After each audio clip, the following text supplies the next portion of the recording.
ছেলেদের বিয়ে করার জন্য মেয়ে দরকার, মেয়ের বিয়ে দেওয়ার জন্য ছেলে দরকার। ভাইটা কি মেয়ে না ছেলে? ভাই ভাই ছেলে, বোনটা কি? তো ভাই বোনে বিয়ে করে দেন না, কাম শেষ। তো বাইরে সম্পত্তি যাইতো না, ঘরেই থাকতো। নাউজুবিল্লাহ। আচ্ছা, কেন নাউজুবিল্লাহ বললেন আপনারা? তখন আপনারা বলবেন ইসলাম নিষেধ করেছে। এটা তো সবাই জানি। একবার কি কখনো ভেবেছেন ইসলাম কেন নিষেধ করেছে? এটা তো ভাবার চেষ্টা করেন নাই। ইসলামের কথা বাদ দেন, অন্য ধর্ম যারা আছে তারা কি ভাই বোনে বিয়ে দেয়? তো তারা তো ইসলাম মানে না, তারা কেন দেয় না? আমরা দিই না, আমাদের ইসলামে নিষেধ আছে, অন্যরা দিচ্ছে না কেন?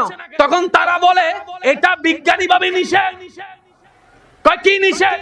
কয় ভাই এবং বোন রক্তের গ্রুপ আলাদা, চেহারা আলাদা, শেড আলাদা, ফিঙ্গারপ্রিন্ট আলাদা, তারপর আপনার আই প্রিন্ট আলাদা, স্কিন টোন আলাদা, চামড়া আলাদা, নাম আলাদা, আকার আলাদা, তারপর একটা জিনিস মিল আছে, সেটা হচ্ছে ডিএনএ। আর বর্তমান বিজ্ঞান বলে ডিএনএ যদি এক হয় তাদের মাধ্যমে সন্তান কখনো সুস্থ আসবে না, সব বিকলাঙ্গ আসবে, মেন্টাল আসবে, সারা পৃথিবী পাগল দিয়ে ভরপুর হয়ে যাবে। ইসলাম সেটা 1450 বছর আগে নিষেধ করে দিয়েছে। আরএসবিডি মিডিয়া। আমাদের জীবনের স্মৃতির জায়গাটা পুরাটাই দখল করে আছে, হয়তো টেনশনে, না হয় অভাবে, না হয় দুঃখে, না হয় বদনামে, না হয় গুতাগুতি, না হয় ঠেলাঠেলি, না হয় মারামারি। এইরকম সেক্টর গুলায় আমাদের ওই স্মৃতির জায়গাটাকে দখল করে আছে। যদিও হওয়ার দরকার ছিল, জীবনে কি পেয়েছি সেই হিসাব করা দরকার ছিল, পাইনি কি সেই হিসাব করে তো আর পাওয়া হবে না। সুতরাং না পাওয়ার হিসাবটা বাদ দিয়ে পেয়েছি কি সেটা হিসাব করা দরকার ছিল। হিসাব করা দরকার ছিল আমরা অযোগ্য হওয়া সত্ত্বেও রব্বে করিম বিনা চাওয়াতে আমাদেরকে কত কিছু দান করেছেন, কত দয়া করেছেন, কত নিয়ামত করেছেন, এটা ভাবার দরকার ছিল। এটা ভেবে অন্তরকে নরম করা দরকার ছিল। এই নরম করে রবের দরবারে বারবার সিজদা দেওয়া দরকার ছিল, শুকরিয়ার সিজদা। কথা বলেন ঠিক কিনা? আমরা আমাদের জীবনটা আল্লাহ যা দিয়েছেন, যতটুক দিয়েছেন, সত্যি করে একটা কথা বলেন, এগুলা কি আসলে আমরা যোগ্যতা দিয়ে অর্জন করেছি, না আল্লাহ আমাদেরকে ভিক্ষা দিয়েছেন? জোরে বলেন না। আল্লাহ আমাদেরকে, আমি আওয়াজটা পাই না, আল্লাহ আমাদেরকে একটা জিনিস যদি বলে যে আমার আল্লাহ যদি বলে যে আমার বান্দা আমি তোরে চোখ দিয়েছি, চাই চোখের জন্য দাম দে। বুঝেন না আমার কথা? আল্লাহ যদি বলে যে আমি তোদেরকে চোখ দিয়েছি, চাই চোখের একটা দাম দে। এই চোখটিকে রাখতে গেলে 1000 রাকাত নফল নামাজ পড়তে হবে। গেছে কি কথা কয় না কা? তোদেরকে আমি বলার জন্য আওয়াজ দিয়েছি, এটার জন্য 500 রাকাত নফল নামাজ পড়তে হবে। গেছে? তোরা আমি হাঁটার শক্তি দিয়েছি, এটার জন্য 10 খতম কোরআন দিতে হবে। একটা জিনিসও আর আমাদের থাকবে। একটা কথা মনে রাখবেন আমার যুবক ভাইরা, কেন আমি আলোচনার ধরনটা এখান থেকে শুরু করেছি, মাশাআল্লাহ ইনশাআল্লাহ রব্বে করিম দয়া করলে ইনশাআল্লাহ একটু পরে আপনারা বুঝতে পারবেন। আমাকে একটা এখানে বিষয়ের দিকে ইঙ্গিত দেওয়া হয়েছে, ওয়ামা তৌফিক ইল্লা বিল্লাহ, রব্বে করিম দয়া করলে আমি আমার বিষয়ের দিকে আসছি। তবে একটা কথা মনে রাখবেন, তর্ক বিতর্ক ছিল, আছে, থাকবে। যতদিন পৃথিবীতে মানুষ নামের প্রাণী থাকবে ততদিন তর্কও থাকবে, ঝগড়াও থাকবে, মামলাও থাকবে। এই জঙ্গলের মধ্যে আল্লাহ প্রাণী রাখছে কি রাখে নাই? সবাই আপন আপন জায়গায় বসবাস করতেছে। কথা বলেন। একমাত্র যত জামিলা সব মানুষের ভিতরে, যত অন্যায় সব মানুষের ভিতরে। একটু খেয়াল করবেন, আল্লাহ তাআলা এই দুনিয়াতে আল্লাহ আমাদেরকে পাঠিয়েছেন, যেটা সেমন সত্য, আল্লাহকে খুশি করে আমাদেরকে কবরে যেতে হবে, এটাও তো সত্য, ঠিক না? আচ্ছা, তাহলে বান্দাদের শুধু একটাই কাজ, কাকে খুশি করা? আর একটু জোরে বলেন, কাকে? এই যে একটু আগে আমার হুজুর মসজিদের জন্য আপনাদের কাছ থেকে যেটা বলেছেন, আমি এটাকে সহযোগিতাও বলবো না, কেউ দিলে সেটাকে আমি দানও বলবো না, আমি সেটাকে বলবো মসজিদ আল্লাহর ঘর, এখানে খেদমত করা এটা ভাগ্যের ব্যাপার। এখানে শরীক হতে পারাটা এটা ভাগ্যের ব্যাপার। হ্যাঁ, আপনি যদি বলেন আমি মসজিদে দান করেছি, আমি বলবো শ্রদ্ধার সাথে, ভাই দান শব্দটা সব জায়গায় হয় না। দান শব্দটা সব জায়গায় হয় না। আপনি কাকে দান করছেন? মসজিদকে। আপনার এত ক্যাপাসিটি, আপনি আল্লাহকে দান করছেন। আপনি এত বড় লোক হয়ে গেছেন, আল্লাহরে দান করছেন, আল্লাহ পাক বলে যে আব্দুল্লাহ এরা তুই আরে দর দে না, তুই আমার থেকে নিয়ে আমারে দেস। এ বান্দা দান নয় এটা, বল তুই এটা পার্টিসিপেট করছিস, এটা দান নয়, এটা তুই শুকরিয়া আদায় করছিস। রব্বে করিম তুমি আমাকে নিয়ামত দান করেছো, আমি তোমার জন্য নিয়ামত উৎসর্গ করে দিচ্ছি। আজকে থেকে এটাকে আর দান বলা যাবে না, বলবেন আমরা শরীক হচ্ছি। মসজিদের মধ্যে ইমাম খতিব মুয়াজ্জিন আছে না নাই? প্রত্যেক মাসে ওনাদেরকে একটা সম্মাননা দেওয়া হয় কি হয় না? এটাকে কখনো বেতন বলা যাবে না। আলেমদেরকে যেটা দেওয়া হয় বেতন বলা যায় না, এটাকে বলতে হয় হাদিয়া। কি বলতে হয় ভাইয়া? কারণ আমার যুবক ভাইয়েরা জানে, বেতন শব্দটা যদি চলে আসে তখন সেখানে মালিকানা শব্দ চলে আসে। কারণ দোকানটা যেহেতু আপনার, মালিকানা আপনার, ওই দোকানের কর্মচারীকে মাসে আপনি যেটা দিবেন সেটা হচ্ছে বেতন। ঘরটা যদি আপনার হয়, ওই ঘরের কর্মচারীকে আপনি যেটা দিবেন সেটার নাম বেতন। গাড়িটা যদি আপনার হয়, আপনার কর্মচারীকে যেটা দিবেন সেটার নাম বেতন। তো মসজিদটা কার ঘর? আল্লাহর ঘর। তো ইমামকে আল্লাহর ঘরের খাদেম, মুয়াজ্জিনকে আল্লাহর ঘরের খাদেম, খতিবকে আল্লাহর ঘরের খাদেম, মসজিদ কমিটিকে আল্লাহর ঘরের খাদেম, সভাপতিকে আল্লাহর ঘরের খাদেম, এলাকাবাসীকে আল্লাহর ঘরের খাদেম, সবাই হচ্ছে আল্লাহর ঘরের খাদেম। আপনি যদি একটু সৌদির দিকে খেয়াল করেন, ওইখানে বলা হয় বাদশা, ওইখানে বলা হয় বাদশা, ওখানে প্রধানমন্ত্রী বলা হয় না, বাদশা শব্দটা বলা হয়। কিন্তু যখন এই হারামাইন শরীফাইনের কথা চলে আসে, মক্কা মদিনার মসজিদের কথা চলে আসে, তখন আর বাদশা বলা হয় না, বলা হয় মসজিদের খাদেম। মসজিদ কার? আল্লাহ। এখানে মালিক শব্দ আসা, মালিক শব্দ আসা, খতিব সাহেব মসজিদের, মুয়াজ্জিন সাহেব মসজিদের, ইমাম সাহেব মসজিদের। ওনাদের বেতন দিবেন তো দিবেন কে? আল্লাহ। তো ওনাদের পরিবার আছে না নাই? সংসার আছে না নাই? যেহেতু মসজিদে সময় দিচ্ছে আপনার এলাকার মসজিদে, তো ওনাদের জন্য একটা সম্মানের দরকার আছে না নাই? প্রত্যেক মাসে যে সম্মান ওনার দেওয়া হয় এটাকে বলা হবে হাদিয়া। আরো জোরে, আরো জোরে। তাহলে ইমামও খাদেম, সভাপতিও খাদেম, মসজিদ কমিটিও খাদেম, আলেমও খাদেম, টিচারও খাদেম, ইঞ্জিনিয়ারও খাদেম।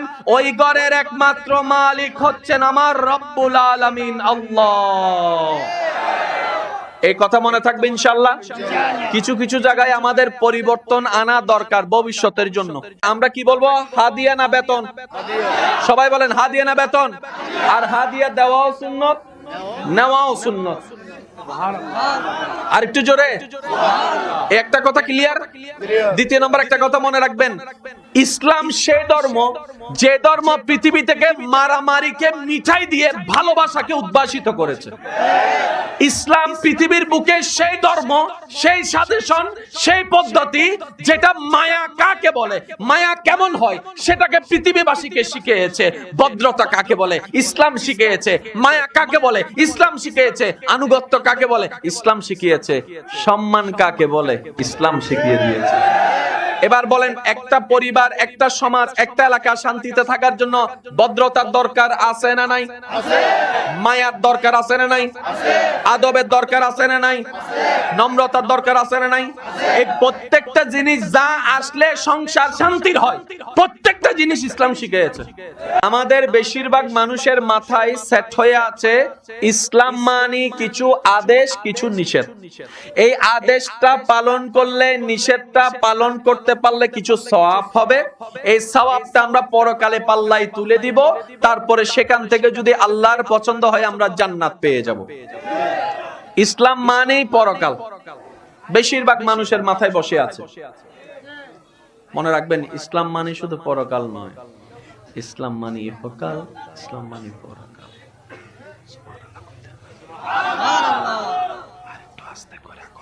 নিউটনের 5 মিনিট বক্তব্য যদি এখনো গবেষণা করতে হয়, আইনস্টাইনের একটা সূত্র যদি এখনো গবেষণা প্রসেসে রাখতে হয়, বড় বড় লেখকের বই কিতাব যদি এখনো পর্যন্ত জ্ঞানীরা গবেষণা করে, কোরআন তো সেই জ্ঞানীর দাতা, যিনি জ্ঞান দান করেছেন, ওই আল্লাহর কালাম। তাহলে এটার গবেষণা কতটুকু খাওয়া দরকার? এটার মর্যাদা কেমন হওয়া দরকার। কিন্তু আমাদের কতটুকু হালকা হয়ে গিয়েছে দেখেন, বাস কোরআনটা পড়লাম, আয়াতটা করলাম, অর্থটা করলাম, বাস বুঝে ফেলছি। এত তো সহজ নয়, কথা বলেন না রে ভাই। এবার আসেন, সবাই যে দোয়াটা জানেন কোরআনের আয়াত, শুধু আমি একটু বলবো, বাকিটা দেখবেন যে আপনারা বলবেন। বিসমিল্লাহির রহমানির রহিম। রব্বানা আতিনা ফিদ দুনিয়া,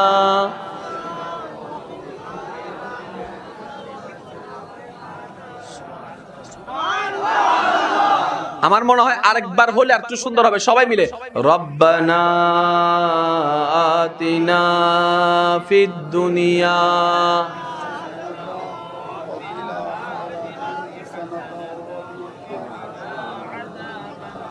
এই দোয়াটা আমাদেরকে শিখাচ্ছেন কে? এই আল্লাহ যে দোয়া শিখিয়েছেন আমরা কখনো ভাবার চেষ্টাই করিনি। আল্লাহ আমাদেরকে দোয়া শিখাচ্ছেন, বান্দা আমার নিয়ামত ছাড়া না তুমি দুনিয়া সফল করতে পারবা, না পরকাল সফল করতে পারবা। আমার রহমত ছাড়া না তুমি দুনিয়াতে শান্তিতে থাকতে পারবা, না পরকালে শান্তিতে থাকতে পারবা। তাহলে দুনিয়া পরকালের জন্য আমার নিয়ামতেরও দরকার, আমার রহমতেরও তোমার দরকার। এবার আমি আল্লাহ তোমাদেরকে পাঠালাম দুনিয়ায়। পরকাল অর্জন করা মানি দুনিয়া ছেড়ে দেওয়া নয়, পরকাল অর্জন করা মানি সংসার ছেড়ে দেওয়া নয়, পরকাল অর্জন করা মানে কি সব দায়িত্ব বাদ থেকে বাদ দিয়ে আপনি একা চলে গেলেন দায়িত্বহীন ভাবে, এটার নাম তো পরকাল, এটার নাম তো ইসলাম নয়। এবার আল্লাহ যে আয়াতটা শিখাই দিচ্ছেন একটু খেয়াল করেন। রব্বে করিম বলে, বান্দারে যখনই আমার কাছে তোমরা ফরিয়াদ করবা এইভাবে করো। আল্লাহ কিভাবে করব? রব্বে করিম বলে যে এইভাবে করো, রব্বানা আতিনা, ও আমার আল্লাহ, ও আমাদের আল্লাহ, রব্বানা আতিনা, দান করো, ফিদ দুনিয়া, ফিদ দুনিয়া হাসানাতাও, প্রত্যেকটা কিছুর দুনিয়ার ভিতরে সবাই জানে একটা এফেক্ট আছে আর একটা সাইড এফেক্ট আছে, একটা পজিটিভ আছে একটা নেগেটিভ আছে। লাইটের একটা পজিটিভ দিক আছে, আবার এটার একটা নেগেটিভ দিক আছে। আওয়াজের একটা পজিটিভ দিক আছে, এটার আবার একটা নেগেটিভ দিক আছে। ওষুধের একটা পজিটিভ আছে, ওষুধের একটা নেগেটিভ আছে। কথা বলেন ঠিক কি না? তো দুনিয়াতে যতদিন থাকবেন পজিটিভও আছে নেগেটিভও আছে। আল্লাহ বলে যে আমার কাছে চাও, নেগেটিভ যদি নাও জীবন ধ্বংস হয়ে যাবে। তো আল্লাহ কি চাইবো?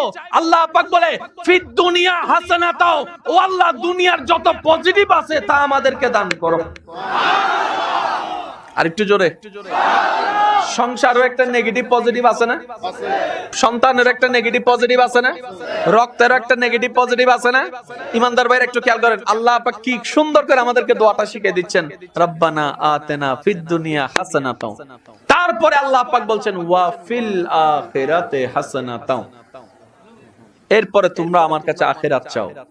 আল্লাহ পাক বলে দুনিয়াটা আমি আমার জন্য বানাই নাই, আমি তো দুনিয়া বানিয়েছি বান্দা তোদের জন্য। আমি তো সাগরটা বানিয়েছি তোদের জন্য, তোরা দেখতে যাবি। আমি তো পাহাড়টা সাজিয়েছি তোদের জন্য, তোরা সেটাকে উপভোগ করবি। ও আমার বান্দা, দুনিয়া নিবি না তো নিবি না কেন? দুনিয়া তোদেরকে নিতে হবে, কিন্তু মনে রাখবি। এবার বান্দা বলে, মওলা দুনিয়া নিতে গেলে তো পরকাল ছুটে যাচ্ছে। বাদশাহী আমরা দুনিয়াতে করতে আসি নাই, আমাদের বাদশাহী তো চলবে হাসরে। আমরা তো দুনিয়াতে পাইতে আসি নাই, দুনিয়াতে তো দিতে এনে এসেছি। হাসরে না যা বাবা যা নেওয়ার নিব। সিস্টেমটা একটু শিখেন না। আপনি তো এমন রবের বান্দা, সেই রবের কাছে কমতি নাই, তো আপনি পাবেন না কেন? আর উনি তো কিপটাও না যে দিতে কিপটামি করে, উনি তো কিপটাও না, তো দিবে না কেন? চান না ওইভাবে যেভাবে চাইলে উনি দেয়। এই যুবক ভাইরা প্রস্তুত আছে? আবার আমার সাবা শুইনা মনে করেন না হুজুরও কইছে চাই তো ওই লাগা উইতেরো বাড়ির মাইয়াটারে চাই। হ্যাঁ আল্লাহ ওইটার আমার একটু লাইন লাগাই দাও।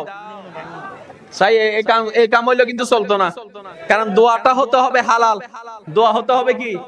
আপনি যদি যাই নামাজের সারাদিন বসে আল্লাহ আমার এক বোতল মদ দাও, মদ দাও, মদ দাও, মদ দাও, মদ দাও, এটা দোয়া, কিন্তু এটা হারাম দোয়া। দোয়া হতে হবে কি? জোরে বলতে হবে, দোয়া হতে হবে কি? আমাদের অনেক ভাই বোনের এই জায়গায় একটু প্যাঁচ লাগাই ফেলে, মনে করে যে দোয়া মানি দোয়া যা করি তা। যার কারণে চাইতেই থাকে, আল্লাহ তার দেয় না, কবুল করে না, শেষ পর্যন্ত কয় আল্লাহ আমারে দিল না। আরে চাইলিটা কি, তা কেমনে চাইলি, এটাও তো একটু চিন্তা করার দরকার আছে। কথা বলেন ঠিক কিনা? এবার একটু খেয়াল করবেন, ইসলাম ধর্মের নাম কি? ইসলামের ভিতর পরকালীন মুক্তি আছে না নাই? সাজেশন আছে না নাই? পরামর্শ আছে না নাই? তাহলে দুনিয়াকে কি ইসলাম বাদ দিয়েছে? নয় নয় নয় আমার ভাইয়েরা, সেই জন্য পেছ লাগাই ফেলছি। আমরা নামাজ জানি না, নামাজ বুঝি না, আলেমকে প্রশ্ন করি, যাকাত সম্পর্কে আলেমকে প্রশ্ন করি। এই পর্যন্ত সংসার জীবন নিয়ে কয়জন ব্যক্তি আলেমকে প্রশ্ন করেছেন দেখান। অথচ সংসার নিয়ে ইসলামে কথা আছে।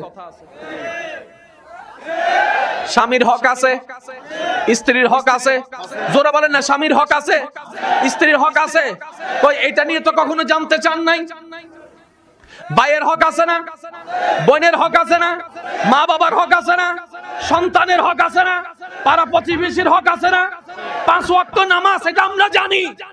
ওই দুনিয়ার সেক্টর গুলো আমরা জানতে চেষ্টা করি নাই, যার কারণে আমরা ইসলাম মনে করেছি শুধু পরকাল, শুধু পরকাল, শুধু পরকাল। নয় নয়, ইসলাম মানি পরকালেরও শান্তি, দুনিয়ারও শান্তি, যে ব্যবস্থা করে দিবে এটার নাম হচ্ছে ইসলাম। এবার আসেন আমার ভাইরা, কষ্ট পাচ্ছেন আমার কোনো কথায়? তাহলে আমাদেরকে ইসলাম আরো ভালো করে শিখতে, জানতে, ইসলামের ভিতর আমাদের 24 ঘন্টা আছে না নাই? পরিবারের নিয়ম কানুন আছে না নাই? আচ্ছা, শুধু আমি আপনাদেরকে একটা কথা বলি, বাবার সম্পত্তি আপনারা কিভাবে ভাগ করেন? শেষ। কিন্তু এই সম্পত্তি ভাগের সম্পর্ক ইসলাম ফরায়েজ দিয়েছে। কিন্তু আমাদের অধিকাংশ মুসলমান ভাই ও বোনেরা হয়তো এই ফরায়েজ শব্দটা সম্পর্কের সাথে পরিচিত নয়। এই সম্পত্তি ভাগ কিভাবে হলে তোমার সম্পত্তি দুনিয়াতে যা পাবা অল্প হলেও বরকত হবে, পরকালেও এই সম্পদ নিয়ে তুমি মুক্তি পাবা, এটার একটা সেক্টর ইসলামের মধ্যে ফরায়েজে। জোরে বলেন না, ফরায়েজে। এবার আপনাদের এলাকায় আপনারা ভাবেন, আমরা কি ইসলাম ভিত্তিক সম্পদ বন্টন করি নাকি নিজেদের মতো কইরা? জোরে কর না।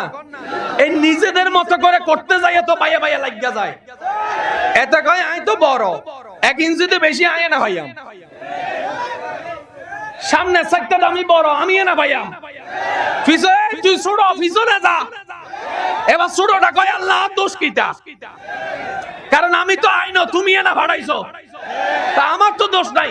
ইসলাম এমন একটা সেক্টর যেখানে আপনাকে বড় মেজর ছোট ইনসাফ বরাবর করবে, কেউ হ্যাঁ বলতে পারবে না, কেউ না বলতে পারবে না। এই বিধান পৃথিবীর বুকে শান্তির বিধান বিশ্ববাসীর জন্য আল্লাহ তাআলা আমাদের নবী রাহমাতুল লিল আলামিনের মাধ্যমে দান করে দিয়েছেন। সুবহানাল্লাহ। আল্লাহ কি আসলে আমাদেরকে কষ্ট দেয় নাকি আমরা নিজেদের কষ্টরে দাওয়াত দিই? দোষ কার? দোষ কার? আমি সবার মুখে শুনবো দোষ কার? একজনে ফেম করে ছেকা খাইছে, ছেকা খাইয়া বাঁকা হয়ে গেছে, বাঁকা হইয়া যাইয়া রাশির লগে যখন চুইলা গেছে, জান যাওয়ার টাইম হইছে, মনে মনে কয় আল্লাহ তুমি আমার লাগে এমন কিতা করলা। আল্লাহ কয় কি করছি? কয় তুমি আমারে ছেকা দিলা, ছেকা খাওয়ানোর গায়ে বেকা হইছি, বেকা হওয়ানোর পর আমি ঝুলতাছি, যে কষ্ট পাইতেছি সব তো তুমি করলা। আল্লাহ পাক বলে যে আমি কি করি বান্দা সেটাই তো তোরা বুঝছ না, তুই তো কষ্টের মধ্যে যাস, এটা আমি আল্লাহ চাই না। আমি কি আমার নবীকে দিয়ে বারণ করি নাই বিবাহের আগে প্রেম হারাম? আমি কি বারণ করি নাই? তুই বারণ করা জায়গায় গেছিস কেন? তুই আমাকে কষ্ট দিয়েছিস নয়, তুই নিজে কষ্ট দিয়েছিস। মনে রাখবেন, আল্লাহ কাউকে কষ্ট দেয় না, আমরা নিজেদেরকে নিজেরাই কষ্ট দিই। আপনারা যে ভাই ভাই লাগিয়ে আছেন আজকে 10 বছর, এখানে আল্লাহ কিটা করছে? আপনারা যে দুই ভাইয়ের চেহারা দেখতেছেন, আমার কথায় হয়তো অনেকে বলবে যে আমার গায়ে হুজুর আমাকে বলছে, আমি আপনাকে বলছি না, আমি আপনাকে বলার মাধ্যমে আমার নফসকে শোনাচ্ছি যে যেন আমি ভবিষ্যতে এই কাজটা না করি। মনে রাখবেন, আপনি যে ভাইকে চেহারা দেখতেছেন না, এমন অনেক পর্যন্ত ঘটনা আছে, হয়তো আপনাদের এলাকায় ঘটছে কিনা জানি না, এক ভাইয়ের জানাজায় আরেক ভাই পর্যন্ত যাচ্ছে না।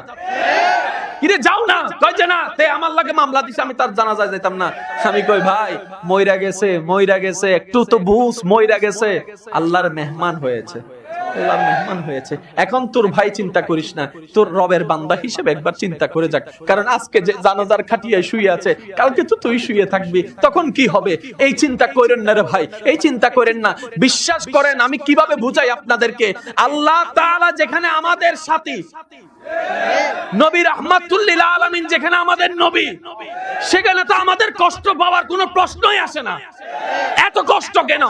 এত কষ্ট একটাই কারণে, মনে রাখবেন, আমরা যত আল্লাহ এবং নবী থেকে দূরে সরে যাচ্ছি, আমাদের জীবন তত জাহান্নাম জাহান্নাম জাহান্নাম হয়ে যাচ্ছে। আজকে এখানে আসার আগে একটা নিউজ দেখলাম আমি, 50 লক্ষ টাকা বাবার লাশ গাড়িতে 50 লক্ষ টাকা নিয়ে দুই ভাইয়ে মারামারি লেগে গেছে। 50 লক্ষ টাকা নিয়ে দুই ভাইয়ে মারামারি লেগে গেছে। বাবার টাকা সন্তানে মারামারি করছে, এই কয় আমার, এই কয় আমার, এই কয় আমার। আমি ভাবতে লাগলাম কোন শিক্ষার অভাবে আজকে এই অমানুষের কাজটা আমার ভাইরা করলো। কিছু না কিছু তো শিক্ষা আছে, তাহলে স্কুল কলেজ মাদ্রাসায় কোনো না কোনো শিক্ষা আছে। কোন শিক্ষার অভাবে আজকে মনুষ্যত্ব হারাই গেল? আমার বিবেক বলে, আমার মন বলে, ওই শিক্ষা, যেটা শিক্ষা থাকলে এই কাজটা করতো না, এই অভদ্রতা করতো না, এই অমানসিকতা করতো না। ওইটা হচ্ছে নবী মুস্তাফার মদিনাওয়ালার শিক্ষা। ওই শিক্ষা যদি একবার দিয়ে দিতে পারেন, আপনার ছেলে কখনো আপনাকে মুখ পিঠ দেখাবে না, সবসময় আপনাকে নত নত করে রাখবে। শুধু আমি আপনাদেরকে একটু এক্সাম্পল দিচ্ছি। আপনাদের অনেকেই আছে মা বাবার সাথে চিৎকার করে কথা বলে, এমন অনেক আছে না? প্রত্যেকটা সময় প্রত্যেকটা সংসারে কিছু না কিছু জামিলা ইচ্ছাই অনিচ্ছায় লাগে, কি লাগে না? এখানে অনেক ওলামায়ে কেরাম স্টেজে বসে আছেন, আমি কাউকে চিনছি না, কারো সম্পর্কে আমি জানি না, কিন্তু এতটুকু বলতে পারি, আপনাদের সংসারে পরিবারে যেরকম দুই কথা হয়, চার কথা হয়, ওনাদের পরিবারও হয়। মা আপনাদের গুলা মাঝে মধ্যে কিছু মা আছে না, ট্যাংরা, বুঝে না, আছে না? এরকম কিছু কিছু আলেমের মাও আছে। সেই পর্যন্ত কোন আলেম মার সাথে বেয়াদবি করে ঘর থেকে বের করে দিছে দেখান? আচ্ছা জানবে, এটা তো মার সামনে চোখে চোখ রাখা মারে ধমক দিয়ে কথা বলছে দেখান? তো আপনার যেরকম মেজাজ আছে, ওই ব্যক্তির তো মেজাজ আছে। উনি চুপ করে রইল কেন? সন্তান জিজ্ঞেস করে, বাবা চাচাই তো আমার দাদিকে অনেক বকা দিছে, তুমি দাও না কেন? তোমার কি শক্তি নাই? তোমার কি আওয়াজ নাই? তখন বাচ্চাকে বাবা বলে যে, ওরে আমার বাবা, তুই তো তোর দাদি দেখছিস, ও তো ওর মা দেখছে, আমি তো দাদিও দেখছি না, আমি তো মাও দেখছি না, আমি ওইটার ভিতরে আমি আমার জান্নাত দেখতে পাচ্ছি। ওই জান্নাতটাকে তো আমি বকা দিতে পারি না যে জান্নাতটা আমাকে জান্নাত দিবে। এই যে একটা চিন্তা, ওই চিন্তাটা সন্তানের মাথায় ঢুকাই দেন না। এই সন্তান কখনো আপনার অভদ্রতার কারণ হবে না, অপমানের কারণ হবে না। এবার এইটা শিক্ষা দেওয়ার পরে এবার ডাক্তার বানান, ডক্টর বানান, ইঞ্জিনিয়ার বানান, যা বানার বানান। এই ছেলে যত কোটি টাকা কামাবে, আপনার সামনে কখনো মাথা তুলে কথা বলবে না, বলবে না, বলবে না। আমার কথা কি আপনারা কষ্ট পাচ্ছেন ভাইরা? এগুলো শিখার দরকার আছে না নাই? সেজন্য আমি অভিভাবকদেরকে অনুরোধ করব, মাদ্রাসায় পড়াইতে হবে, বাধ্যতামূলক নয়। আপনার ইচ্ছা মতো আপনি করেন, আপনার ডাক্তার, ইঞ্জিনিয়ার যা বানান, আমরাও দোয়া করি আল্লাহ আপনার স্বপ্ন পূরণ করুক। তবে আমাদের একটা আবদার, আপনার ছেলের অন্তরে দুইটা জিনিস ঢুকাই দেন। একটা হচ্ছে আল্লাহর ভয়, আর একটা হচ্ছে নবী রাহমাতুল লিল আলামিনের মহব্বত। শুধু আপনি বাবা হিসেবে, মা হিসেবে আপনার ছেলের অন্তরে, মেয়ের অন্তরে দুইটা জিনিস ঢুকাই দেন, বাকি কাজ ওই মহব্বতে আর ওই ভয়ে কাজ করে লাইবে। নাতে রাসূল পড়বো সবাই মিলে, কি আওয়াজে?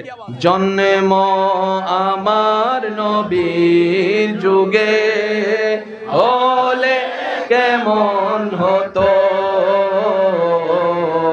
জন্ম আমার নবীর যুগে হলে কেমন হতো, দুনয়নে রাসূল পাক দেখিলে কেমন হতো, জন্ম আমার নবীর যুগে হলে কেমন হতো, আসতো বেশে হযরতে বিলালের মধুর আযান, যেয়া জানে ছিল এমন প্রেম মুগ্ধ রহমান,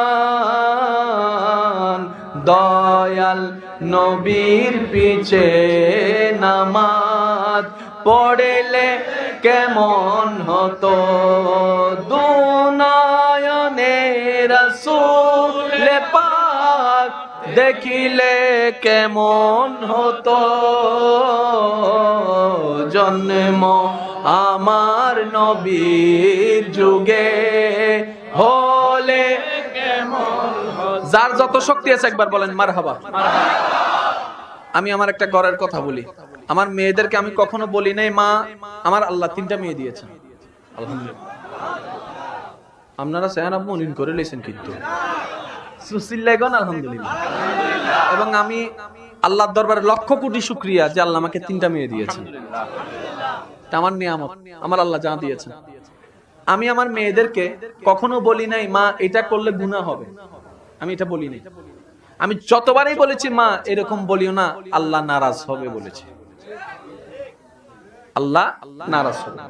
এটা আমি নিজে নিজের পরিবারের উপর একটা অবজারভেশন চালিয়েছি।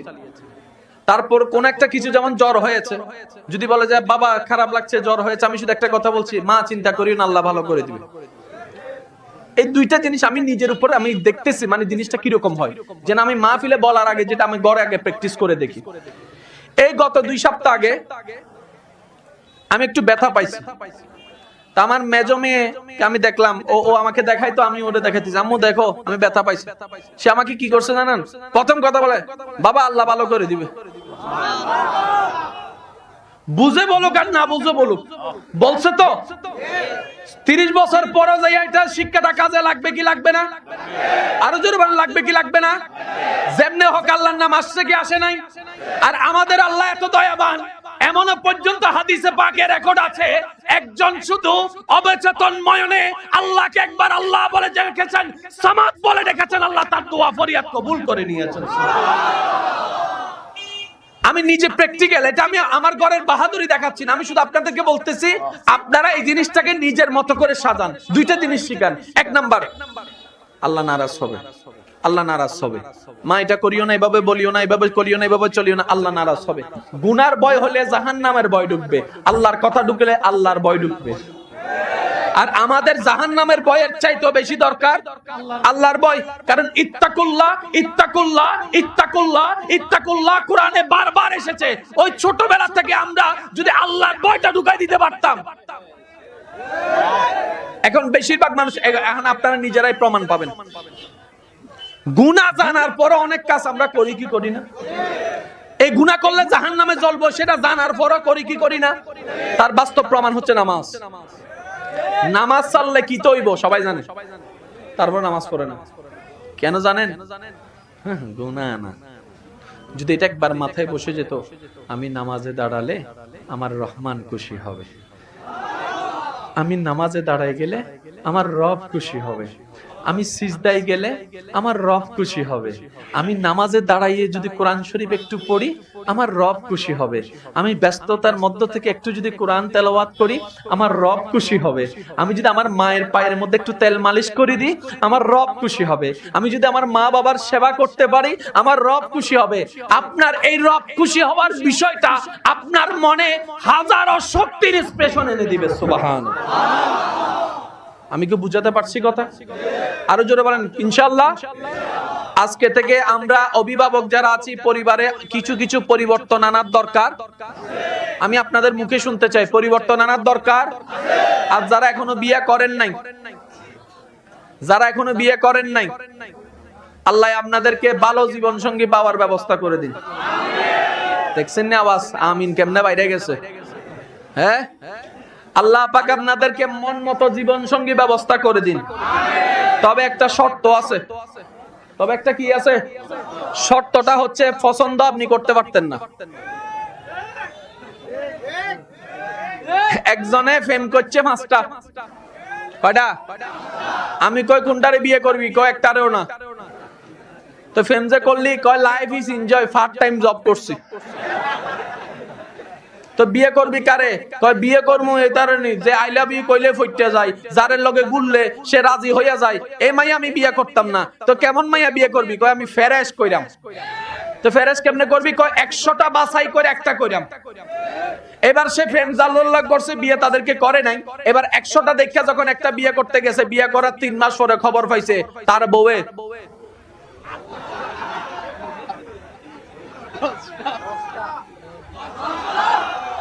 কই মাই ওয়াইফ,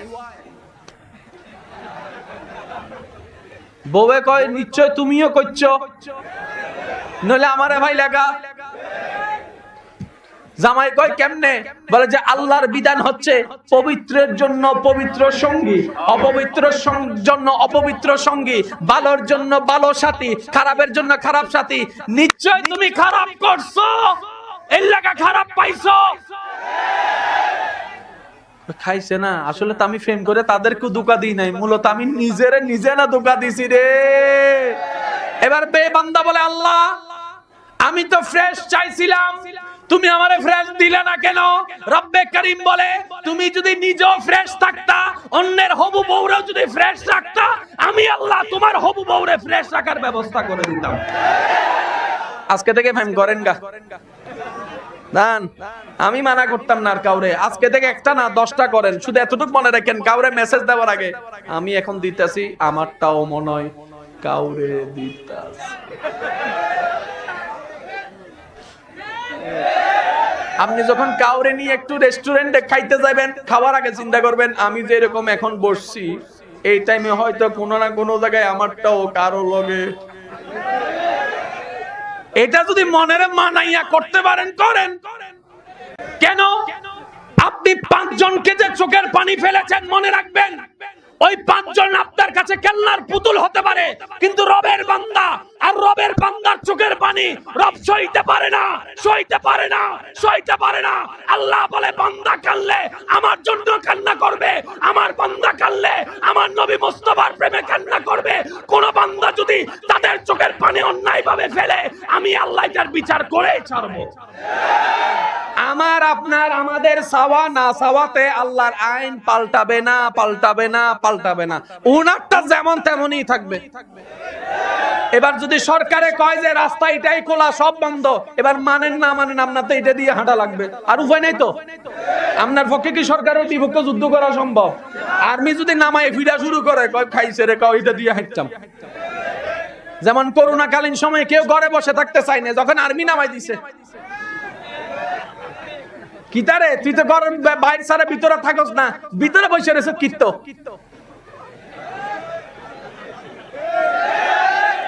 ঠিক আছে, ঠিক আছে। আল্লাহ পাক বলে বান্দা মানো না মানো, আমার আইন পাল্টাবে না। আমি পবিত্রর জন্য পবিত্র রেখেছি, অপবিত্রর জন্য অপবিত্র। তুমি যদি পবিত্র পেতে চাও, ফ্রেশ পেতে চাও, নিজে ফ্রেশ থাকো, অপরের হবু বউদেরকে ফ্রেশ রাখো। আর যদি এটা না করছো, এবার আমার যুবক ভাইরা কোন ফ্রেশ নেবেন নাকি আনফ্রেশ? না আমি শুনি না, একটু জোরে বলেন। যুবক ভাই আওয়াজ দিয়ে বলেন ফ্রেশ না আনফ্রেশ?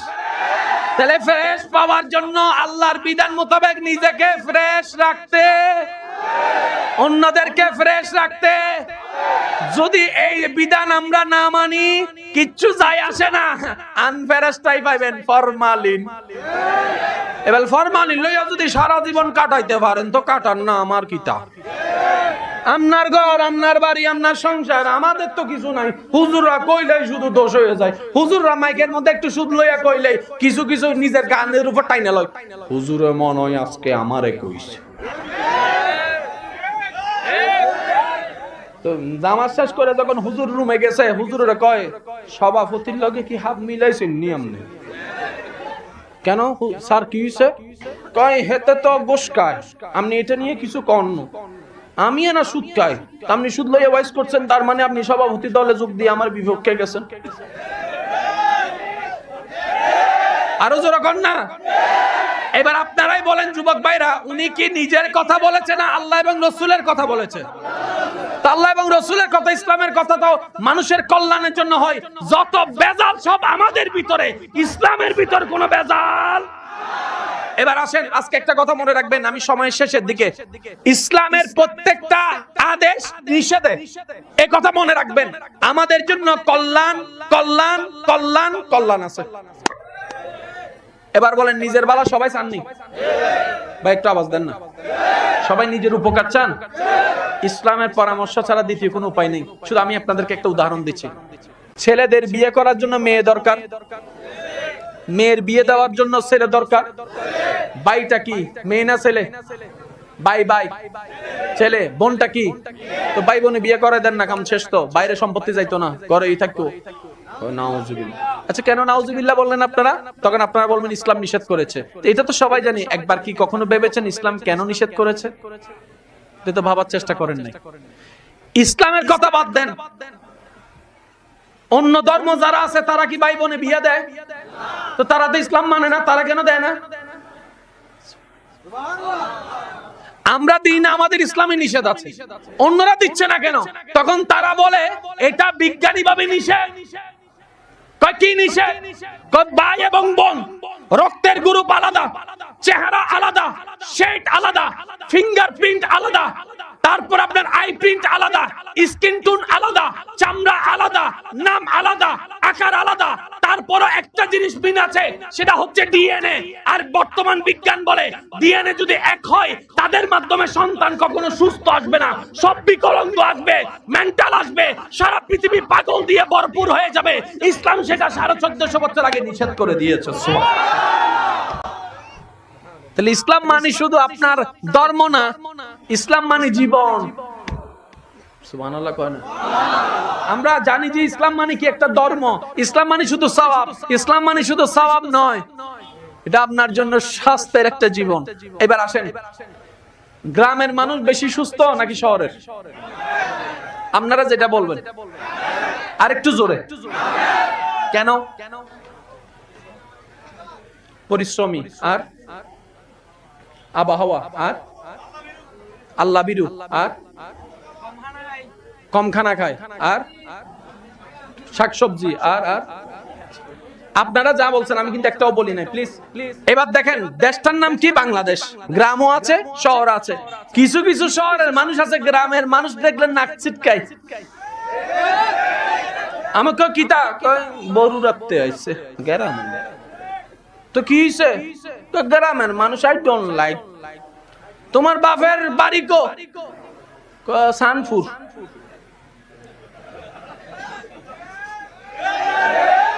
তোমার দাদার বাড়ি কই? বরিশাল। এখন কি গ্রামে না, মেড ইন গ্রাম। মেড ইন গ্রাম সারা জীবনে কেউ শহরের হতে পারবে?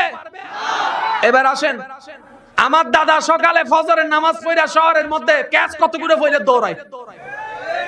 নাম কিতা দিছে? এটার নাম জগিং নি কয়। কিতা কয়? জগিং করতেছে করতেছে করতে। আমি কই দাদা কই যান? কই ডাক্তারে কইছে। কি কইছে ডাক্তারে? কয় দৌড়াইতো। কেমন ভাবে? কয় গাম যেমন বাইরে হয়। শব্দগুলা খেয়াল করবেন, গাম যেমন বের হয়। দাদাই কয় খাই রে, গাম না আসার লাগা ঘরে এসি লাগাইছি নি। গাম না আসার জন্য ঘরে এসি লাগাইছি। ডাক্তার কয় গাম আন। লাগছিনি ফেস? জোরে কোন লাগছিনি ফেস?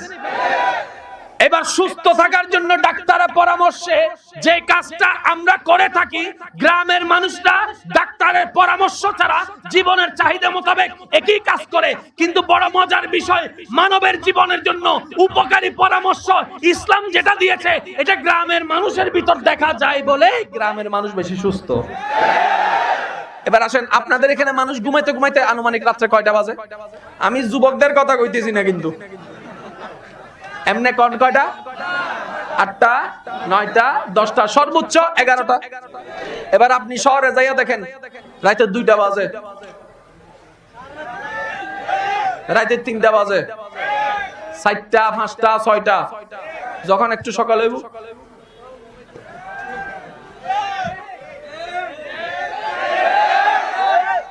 গ্রামের মানুষ তারা যখন ঘুমাইতে যায়, গ্রামের মানুষ তখন উঠতে প্রায় নাস্তা পানি নামাজ। এখন বিজ্ঞান বলে গ্রামের মানুষের জীবন চরিত্র ভালো, এটা শরীরের জন্য ভালো, দেহের জন্য ভালো, ব্রেনের জন্য ভালো। আরেকটু জোরে, শহরের মানুষ বেশি মডার্ন হতে যাইয়া। এবার আপনার যে জীবন চরিত্র, এটা রাসূলের পাকের হাদিস মোতাবেক মিল আছে। রাসূল বলছেন, কোরআনও বলছেন, সকাল সকাল ঘুম থেকে উঠো, নামাজ পড়ে কাজে বের হয়ে যাও, যেটা আপনাদের মধ্যে পাওয়া যাচ্ছে। সুবহানাল্লাহ। মজার কথা শুনেন, গ্রামের ছেলে বেশি শক্ত নাকি শহরের ছেলে? কেন? ছেলে কি আর পরিশ্রমী? ছেলে তো আছে বিলের মধ্যে। আসেন, কষ্ট পাচ্ছেন আমার কথা? আমাদের কিছু মারা আছেন বাচ্চা হলে বুকের দুধ বেশি খাওয়াইতে চায় না। ডানু নিডু এই সেই খাওয়াইয়া শহরে, তো আমি কই বোন খাবাস না, আমরা না টাউনে থাকি, মানুষ কি বলিবে, আমরা একটা স্ট্যান্ডার্ড ফ্যামিলির মানুষ, সুতরাং আমরা একটু এরকম এরকম খাওয়াইতে হবে। দুই বোনের, এক বোনের বাড়ি শহরে, এক বোনের বাড়ি বরুড়াই।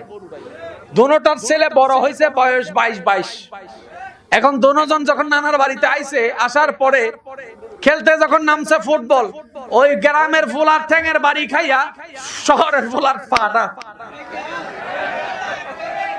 এবার তারে নিয়ে গেল মেডিকেলে ডাক্তারের দেখে কয় কি তারে লোহার বাড়ি খাইছিনি কোনো, এত ফাটো লাইলো কা?